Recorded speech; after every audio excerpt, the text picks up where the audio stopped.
Olá! Então tá, vamos falar agora das isomerias espaciais, né? O que são as isomerias espaciais? São isomerias que exigem um estudo da fórmula estrutural espacial. Então elas vão exigir uma grande noção tridimensional do observador, do estudioso. Ou nós podemos substituir essa capacidade de observação por alguns detalhes teóricos ali, né, para acelerar o processo de visualização e resolução de questões, certo? Então tem um problema científico de verdade, tem um problema de resolver questões que vai trabalhar em paralelo. O primeiro tipo nós chamamos de isomeria espacial geométrica, né? Literalmente tem a ver com geometria. Muitos livros não tratam disso, mas eu vou tratar de uma visão mais matematizada dessa coisa.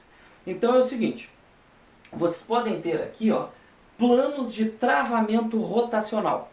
Se vocês tiverem dois carbonos unidos assim, ó, com ligação simples, um pode girar em relação ao outro livremente. Porém, se tiver uma ligação dupla entre eles, não há como rodar, não há como girar, certo? E o mesmo vai acontecer quando existem ciclos na estrutura, cadeias fechadas. Então, um bom sinal teórico em questão é ficar atento, né? Ficar muito atento à presença de ciclos e duplas. Só que tem algumas regras que devem ser cumpridas. Primeiro, nesse ciclo ou nessa dupla, vocês precisam ter dois carbonos. Na dupla é óbvio que só vai ter dois, né? Esses dois carbonos. Esses carbonos têm que ter ligantes diferentes. Não estou falando necessariamente ligantes entre eles, o carbono de cá e o carbono de lá. Mas o mesmo carbono tem que ter duas coisas diferentes ligadas nele.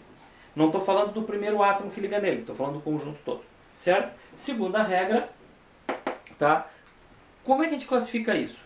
Se vocês tiverem ligantes idênticos, certo? Ligantes idênticos, vocês vão ter uma situação. Quando vocês tiverem ligantes diferentes, vocês vão ter outra situação. Então sempre imaginem que a dupla ou ciclo é um plano, tá? Se para o mesmo lado desse plano vocês têm dois ligantes idênticos ou pelo menos similares, você tem uma estrutura chamada cis, certo? Do grego cis ou do alemão Z, eu acho que é zusammen, a pronúncia eu não vou garantir, quem sabe alemão, por favor me corrija, tá? Que significa paralelo ou do mesmo lado, tá? E vocês têm trans, de transverso mesmo, né? E vocês têm no alemão então Ecktegen, eu acho que é transverso, atravessado, contrário, tá? Então quando vocês tiverem ligantes similares do mesmo lado, cis. Quando tiverem do lado contrário, trans. Ao invés de cis e trans, pode usar Z e E. Via de regra, se usa assim cis e trans quando nós falamos de um par de tipos de ligantes diferentes, e se usa Z e E quando tivermos 3 ou 4 ligantes diferentes nos carbonos. Via de regra. Tá? Não é uma necessidade. Isso é uma discussão para químicos mais adiante. Mas para vocês pode ser entendido assim. Tá? Peguei aqui alguns exemplos de moléculas para a gente trabalhar. Então, uma dica para vocês. Primeiro, procura um indicador da possibilidade de existir isomeria geométrica. Um deles é a dupla. Ó, aqui nós temos 3 moléculas em cima, primeira linha ali, com dupla ligação. Vamos lá então? Então, olha só. Vocês têm a dupla, e se vocês olharem, esse carbono aqui da dupla, ó, possui 2 ligantes idênticos. HH. Já morreu aí, não vai ocorrer isomeria espacial geométrica. Tá? Se aqui tivesse coisas diferentes, eu olharia o outro carbono, ó, e ele também tem ligantes iguais, tem 2 cloros. Certo? Então, se o mesmo carbono da dupla tiver ligantes iguais, morreu, já não tem mais isomeria espacial geométrica. E assim no Enem tu ganha tempo na hora de selecionar questões. Tá? Selecionar alternativas de questões. Bom, se vocês olharem aqui o segundo caso, aí muda. Olha só. Esse carbono tem H e tem Cl. Então olha só. Eu vou marcar aqui diferente só para visualizar melhor. Tem H e tem Cl, certo? O outro carbono da dupla tem H e tem Cl. Ó, esse carbono tem ligantes diferentes, esse carbono tem ligantes diferentes. Essa molécula é portadora de uma outra molécula isômera geométrica dela, certo? Então olha só, se nós olharmos aqui, esse outro caso, também é parecido, ó. Eu tenho HCl e aqui eu tenho ClAH, certo? E daí nós vamos identificar que essa aqui, que possui os ligantes do mesmo tipo para o mesmo lado, é um cis. Não teria mal algum em botar Z aqui, tá? E essa aqui, olha aqui. Opa, botei quadrado aqui. os ligantes similares estão atravessados com a dupla. Então essa aqui seria trans. Certo? Tranquilo? Tá? Se eu fosse dar o nome dessas moléculas, olha só, aqui eu tenho 2 com dupla, é eteno. Então eu teria 1, 2, 1, 2, 1, 2 de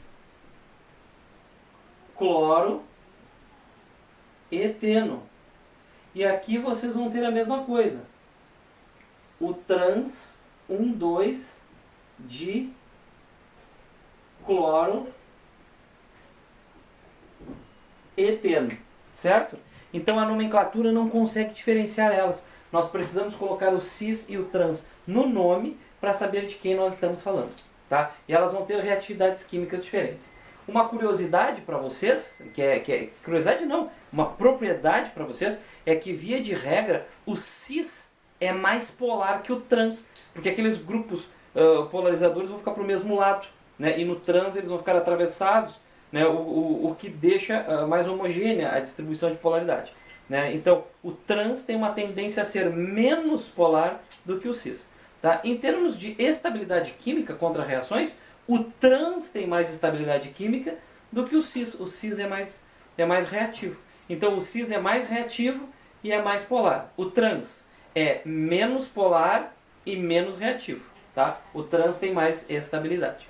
Tá? Bom, então esse aqui é um exemplo clássico. Se a gente pegasse o exemplo para os ciclos, olha como é a mesma coisa. O ciclo é o travador. Olha aqui. Eu tenho um carbono com coisas diferentes aqui. Não, né? Eu tenho um carbono com coisas iguais, 2 cloros. Se eu olhar esse outro carbono aqui, ó, ele tem 2 hidrogênios, não é? Ou se eu olhasse qualquer um dos outros carbonos também acabaria nisso. Tá? Então no ciclo, pode estar aqui na frente, pode estar em diagonal, pode estar dos lados, pode estar lá atrás, mas é sempre uma correlação de 2 carbonos no plano de travamento. Tá? Então, como um dos carbonos aqui, que parecia ter coisas diferentes, repete cloro-cloro, já morreu. Não é caso que vai envolver isomeria espacial geométrica. Agora olha o vizinho dele. Se eu considerar o plano como um ponto de travamento, o ciclo como um plano de travamento, olha aqui.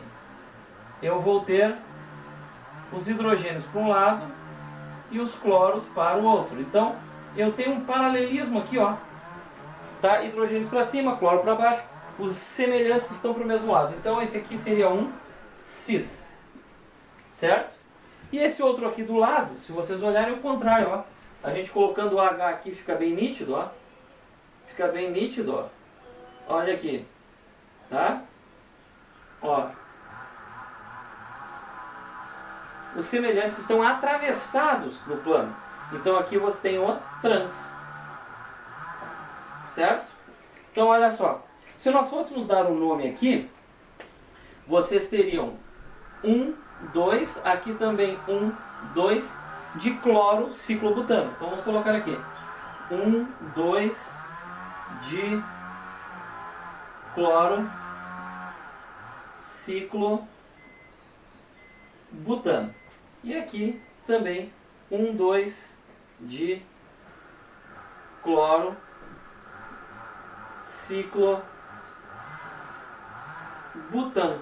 Bem? Então tem que botar o cis e o trans ali para diferenciar. São moléculas diferentes, reatividades diferentes, polaridades diferentes. Tá certo? E por último, eu botei esses dois caras aqui, que eles são uma pegadinha do malandro, para vocês prestarem atenção. Olha só, esse primeiro carbono tem o hidrogênio e tem o metil. E vocês poderiam entrar correndo e achar que 2 metil aqui transversos vai dar trans, mas a gente não pode pensar assim. A gente tem que pensar pelo número atômico dos ligantes ou pela massa dos ligantes. Pela massa é mais fácil porque vocês já estão treinadinhos de calcular no segundo ano. Então olha só, pense assim, o mais leve aqui é H, então o CH3 é mais pesado. Então eu vou colocar aqui CH3, ok? Do outro lado é diferente, porque o etil aqui é mais pesado e o CH3 é mais leve do que ele.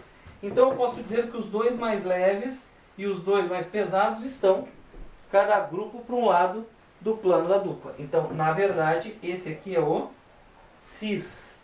Malandragem, hein? E esse aqui, muito ao contrário, ó. Eu tenho aqui o CH3 e o H Do outro lado eu tenho o CH3 que é mais leve, o CH2 e CH3 que é mais pesado, eu vou usar transverso. O certo não é pela massa, é pelo número atômico. Mas eu estou explicando pela massa porque é mais rápido e mais efetivo para vocês em caso de Enem e de PAF, tá certo? Então eu não estou explicando pelo ideal, estou explicando aqui pelo que vai funcionar na questão. Senão a gente teria que olhar o número atômico do primeiro elemento, depois o número atômico do outro elemento, na fileira que tá ligado, você perderia muito tempo. Vocês têm 3 minutos por questão no Enem, ok? Então olha aqui, ó. Se a gente fizer aqui transverso, a gente vê que os mais pesados estão atravessados, os mais leves estão atravessados. Então aqui vocês têm o trans. Um cuidado que vocês devem ter é na hora do nome. A cadeia principal continua sendo a maior sequência. Vocês não vão isolar os ligantes para não contar eles na cadeia. Então, por exemplo, se vocês olharem essa cadeia aqui, ela começa aqui, ó. 1, 2, 3, 4 e 5. E aqui que eu tenho metil. Tá? Mesma coisa essa aqui, ó. 1, 2, 3, 4 e 5. E aqui que eu tenho uma ramificação metil. Então as duas vão ter o mesmo nome ao lado do cis e do trans. Então, nesse caso aqui eu tenho um pente 2Eno, né? E o ligante metil no 3. Então eu tenho 3 metil pente 2Eno. E aqui também 3 metil pente 2Eno. Certo? Se vocês tiverem uma estrutura que tem mais carbonos com ligantes diferentes no mesmo ciclo, ou se vocês tiverem uma molécula que tem mais que uma dupla na sua cadeia, vocês vão ter o cis-cis, o cis-trans, o trans-cis, o trans-trans e todas as análises combinatórias pertinentes a isso, certo? Muitas substâncias apresentam, né, essa essa isomeria espacial geométrica, ou cis-trans, ou ZE. Eu poderia tirar todos os cis dali e botar Z, todos os trans e botar E. Funcionaria. Porém, a gente vê que nas questões eles cobram assim. Quando tem dois ligantes diferentes, tipo HCl, eles usam muito cis-trans. Aí quando tem 3 ou 4 diferentes na estrutura, né, vão usar o Z e o E. Tá bom? Mas isso não é tão relevante. O interessante é enxergar o conceito geométrico. Tá bom? Então, seria isso aí. Sugestão de trabalho. Pega aquela substância que nós começamos a brincar com isomeria, o C6H12, procure os ciclos, procure as duplas e verifique quantos cis-trans podem aparecer ali. Então, para cada molécula que vocês acharem cis ou trans, deixa de ser uma molécula. Passam a ser 2 da nossa contagem. Tá bom? Vai fazer isso mais tarde para verificar quantos isômeros a gente consegue ao todo naquele C6H12. É assustador. Tá bom? Então, a isomeria geométrica seria isso aí. Fechou!